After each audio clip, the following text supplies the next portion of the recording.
अस्सलामुअलैकुम, मेरा नाम Mohammad Hasan, first year DBM। आज का जो हमारा टॉपिक है वो टॉपिक है फीमर ऑफ दी ऑक्स। अब femur of the ox femur की बात करें, फीमर लॉन्ग बोन है और सेकंड बोन है हिप आर्म की। अब फीमर लॉन्ग बोन में शुमार होता है और लॉन्गेस्ट बोन होता है। फीमर के अंदर 4 सरफेसेस होते हैं, medial, lateral, cranial, card. 2 border होते हैं, क्रेनियल और कार्ड। अब लॉन्ग बोन को 3 पार्ट में डिवाइड किया जाता है, प्रोक्सिमल, शाफ्ट और डिस्टल। अब प्रोक्सिमल पे आए इसके फीमर के, तो प्रोक्सिमल में सबसे पहले आता है हेड जो आर्टिकुलेट करता है एसिटाइलम के साथ, जो जॉइंट बनाता है हिप जॉइंट। और ये जो हल्का सा नॉच देख रहे हैं, इसको नॉच को कहते हैं और फवाइल। उसके बाद आता है टुकेंडर। ग्रेटर टुकेंडर 2 पार्ट्स में डिवाइड होता है और ये टुकेंडरिक नोच की वजह से 2 पार्ट्स में डिवाइड होता है। बीच में टुकेंडरिक नोच होती है, क्योंकि कार्डल टुकेंडर और क्रेनियल।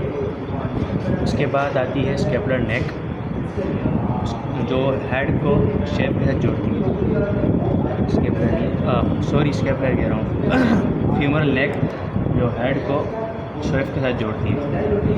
ये आता है टुकेंडरिक फोसा और ये टुकेंडरिक वेस्ट। उसके बाद आते हैं लेसर टुकेंडर। उसके बाद है थर्ड टुकेंडर, जो मोर विजिबल होता है हॉर्स में। उसके बाद आता है शेफ के अंदर होता है न्यूटन फोरामेन के नीचे आता है सुप्राकोंडाइलर फोसा के बाद आते हैं हम डिस्टल पार्ट में 2 कोंडाइल्स होते हैं, लेटरल कोंडाइल और ये मीडियल कोंडाइल। ये मीडियल कोंडाइल है, लेटरल कोंडाइल, और ये लेटरल मीडियल ईपी कोंडाइल के बीच में जो फोसा होता है, इसको इंट्राकोंडाइलर फोसा कहते हैं। इसके